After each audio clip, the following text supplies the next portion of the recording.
Hello, everyone, and welcome to another edition of Athlete Inc., the series that talks about athletes and, well, their ink. Today, I'm joined by Great Falls Electric All-Star. It is Deon Lyle. Man, welcome. How you doing? Hey, thanks for having me.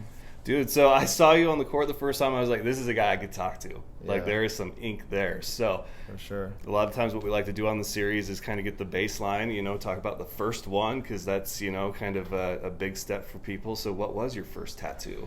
Yeah, so it's kind of ironic, my Instagram name is Lyle Style. That's kind of like the family crest. Okay. So it's kind of a tradition in our family that if we get a tattoo, the first tattoo has to be Lyle Style. Nice. So my sister took me to get tattooed when I was like 16, 15. And, somebody did it in their own house, and it was right on the inside of my arm. It just goes across. It just says Lyle Style. And then I don't have the, I do have the E actually, but now it all originated from my father had license plates, and you only can have 7 letters. Oh. And so we took out the E's to make it work, and so that's kind of how Lyle Style came about.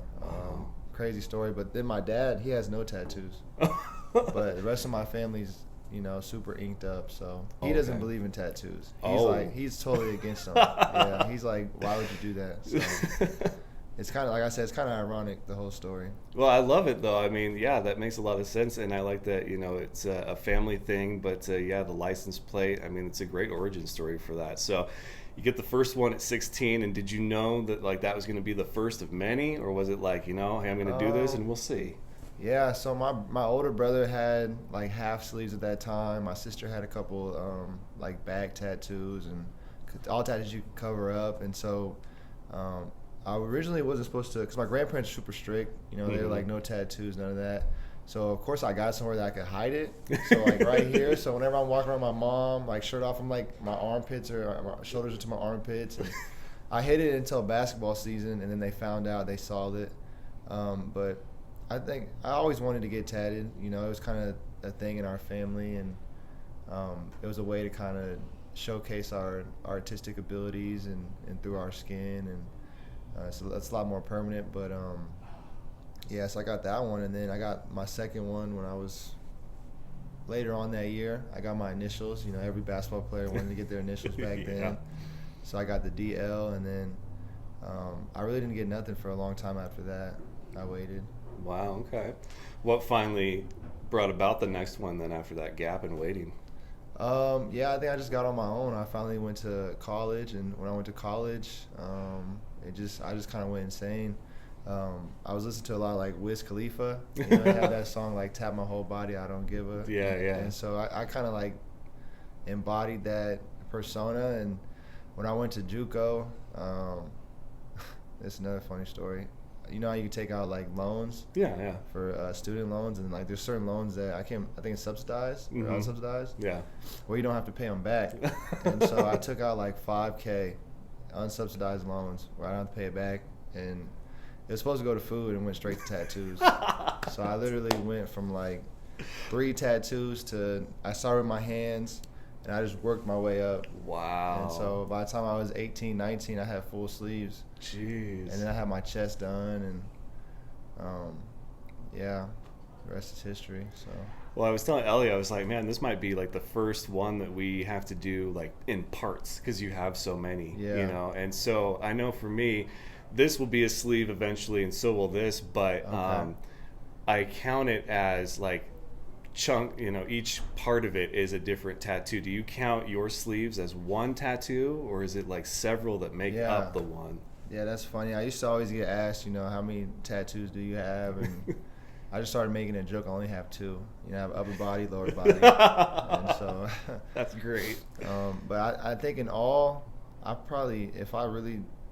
have to go one by one. I probably have about 50 or 60. Wow, man. In all, because I started off getting my hands, half sleeve, and then I added, and then I really didn't get a lot of filling, because back then everybody was just getting the clouds, and that just looked really corny. And so you see it now, it looks silly. But yeah, in all, I probably have about 50 or 60 in all.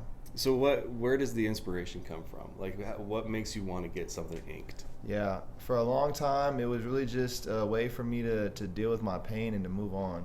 I felt like if I could write a story to myself as a reminder of what I went through, and then also, you know, obviously when you get tatted, there's a certain level of pain and endurance you have to have, and adrenaline kicks in, and it just kind of was a way for me to just get through a lot of my stuff that I was going through.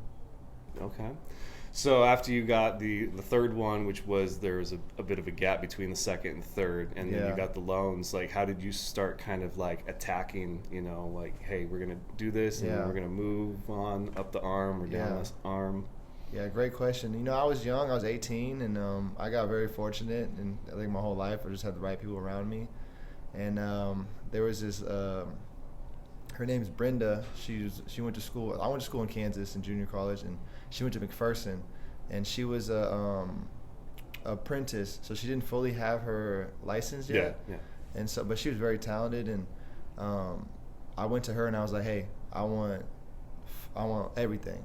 I was like, I want to get it right now in 2 days. And she sat me down. She's like, I was like, I want this. I want this. You know how they have the wall of stuff. Oh yeah, all the stuff they do. And I was just gonna get a bunch of random stuff and like just to fill my body up. And she's like, she sat me down. She's like, you don't want to do that. She's like, take your time. We'll do one sleeve at a time. We'll do a half sleeve. You know, come back with something that means something to you, something that's a little different, something that you're not gonna like regret in years times. And that really started it. You know, when she sat me down and said that, I kind of slowed down. I was like, okay, really think about what I want to put on my body, because it is for life, you know. And I started putting meaning to what I wanted, and so she kind of like broke it down in sessions. You know, she's like, okay, we'll do a half sleeve, or we'll do your hands, and then we'll work our way up. But we'll go piece by piece, and we'll give you about 2-3 weeks to heal. And so within and this is all during season. So like I'm a freshman in JUCO. I wasn't playing much, but like, you know, I'm practicing, and so I just came back from like spring break with my hands tatted, and my coach was like, "What are you doing?" And then the next 2 weeks, I come back with a sleeve. He's like, "What's going on?" You're trying to be mobile, and your skin's tight. Yeah, you know, because tight, it's healing. And my teammates were being mean about it. Like I don't even say mean, we're just joking, but like we'd be in practice and they just slap my hands.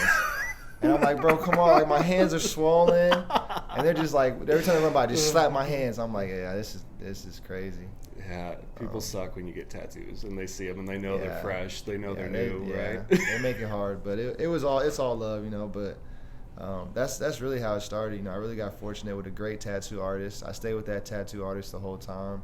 I might have like one piece that's not from her, but that's why it all kind of just meshes. Yeah. You know, it's all the same work. I think the most important thing is something that just means important. It's important to you, you know? Well, two big questions that we ask every episode here is, one, any part of the body that is absolutely off limits for tattoos? I mean, my groin. I'm not going crazy, but I think I still want to get a lot of work done. I've been waiting to go through more challenges, more chapters of my life. For sure.